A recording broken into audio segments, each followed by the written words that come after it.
जय हो करौली सरकार की, जय हो सच्चे दरबार की। बोलो राधा रमण हरि बोल।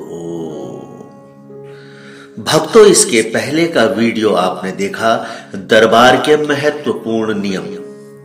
तो चलिए आज के इस वीडियो में चलते हैं 11 नियम के आगे। नियम नंबर 12, पांचवा हवन करने के पश्चात आप लोग दरबार आकर ऑनलाइन संकल्प लेने के पश्चात छठा एवं सातवां हवन 3-3 दिन के अंतराल में कर सकते हैं और यह हवन करके आप अमावस्या के पूर्वज मुक्ति कार्यक्रम में शामिल हो सकते हैं।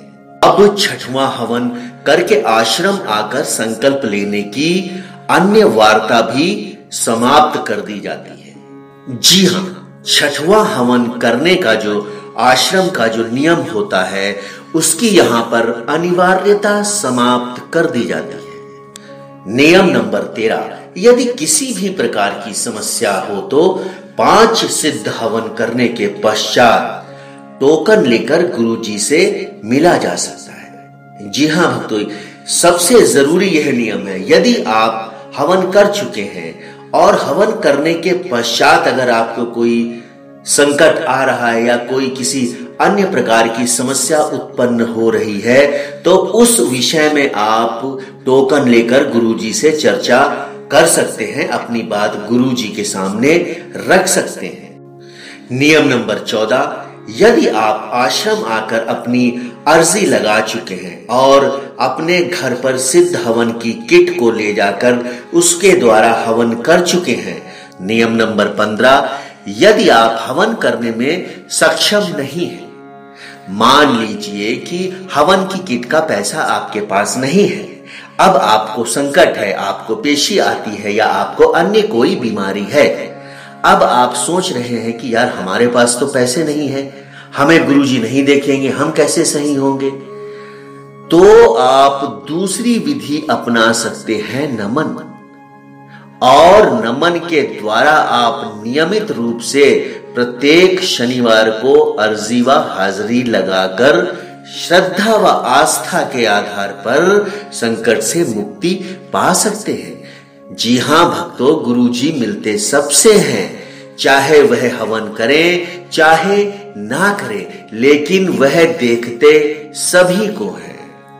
नियम नंबर 16, यहां पर सिर्फ एक ही परिवार के डीएनए के लोगों की चिकित्सा एक साथ होती है, अर्थात जब आप सिद्ध हवन करते हैं तो आपके पूरे खानदान पूरे डीएनए की चिकित्सा हो जाती है।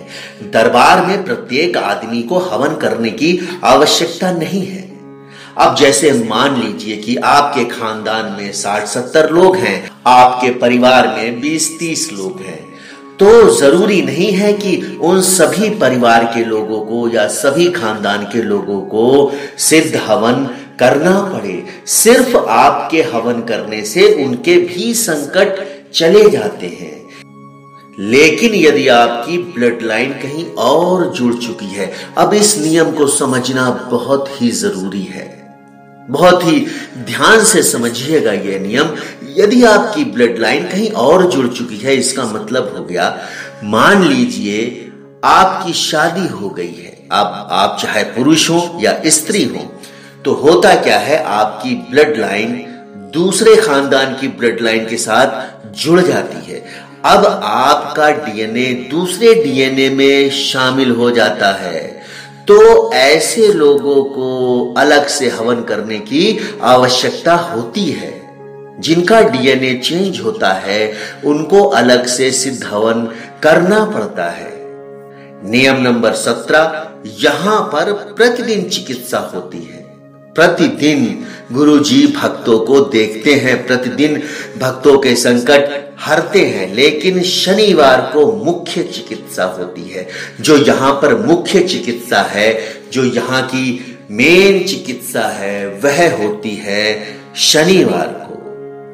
नियम नंबर 17, दरबार में सभी प्रकार की सुविधाएं हैं। यहां पर आकर आप अपने परिवार के साथ इंडिविजुअल रुक सकते हैं, प्राइवेट रूप से आप रुक सकते हैं। तो आपके लिए दरबार की तरफ से वातानुकूलित कमरों की व्यवस्था की गई है।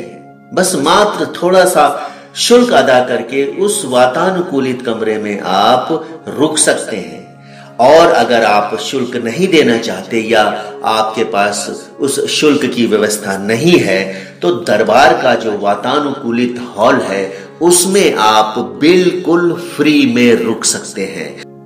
नियम नंबर 19, यदि आप दरबार में अभी तक नहीं आए हैं, सिर्फ आप करौली सरकार के वीडियो देख रहे हैं और आप दरबार आना चाहते हैं तो सिर्फ और सिर्फ दरबार के मोबाइल नंबर पर ही बात करके आएं। अन्य किसी नंबर पर बात ना करने, वरना आप ठगी के शिकार हो सकते हैं। अन्य फर्जी लोगों के चक्कर में आप ना फंसें, इसलिए सिर्फ और सिर्फ दरबार के मोबाइल नंबर पर ही संपर्क करें।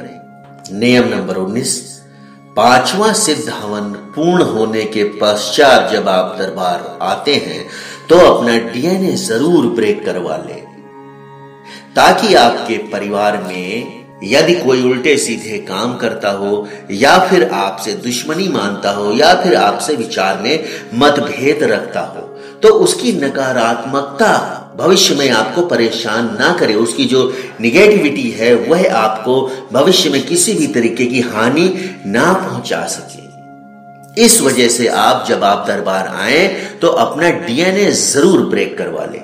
नियम नंबर 20, यदि आपकी बेटी या बहन तलाकशुदा है और आपके साथ अभी रहती है तो उसका डीएनए अपने पति से तुड़वाकर अपने डीएनए में जुड़वा ले, क्योंकि यदि आपकी बहन या बेटी का डीएनए उसके पति के खानदान का रहेगा तो आपको हानि होने की ज्यादा संभावना है, आपको संकट पैदा होने की ज्यादा संभावना है। इस वजह से गुरुजी कहते हैं कि आप अपना डीएनए तुड़वाकर अपने में जुड़वा लें।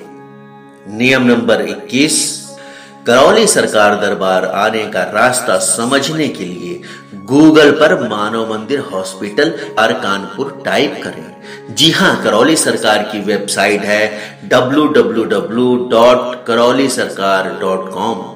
नियम नंबर 22, व्यस्तता के चलते गुरुजी से बात होना संभव नहीं है। आप करौली सरकार दरबार के व्हाट्सएप नंबर पर सिर्फ एसएमएस करें। आप व्हाट्सएप नंबर लिख लीजिए 9839861919। इस नंबर पर आप सिर्फ एसएमएस ही करें, इस नंबर पर आप कॉल ना करें, अन्यथा आपका नंबर ब्लॉक कर दिया जाएगा। यदि आप करौली सरकार दरबार आ रहे हैं और आपको इन महत्वपूर्ण नियमों के बारे में पहले से ही जानकारी है तो आपको दरबार में असुविधा का सामना बिल्कुल भी नहीं करना पड़ेगा। दरबार में आपको इतनी सहूलियत मिलेगी जैसे कि आपका घर। तो मैं समझता हूं कि यह जो मैंने आपको नियम बताए हैं, इनको सुनकर जब आप दरबार आएंगे तो आपको किसी भी तरीके की कोई भी परेशानी नहीं होगी। तो भक्तों, इस वीडियो में सिर्फ इतना ही। आगे और भी कई सारे नियम और भी कई सारी नई नई जानकारी मैं आपको करौली सरकार दरबार की देता रहूंगा। तब तक के लिए जय हो करौली सरकार की, जय हो सच्चे दरबार की। बोलो राधा रमण हरि बोल।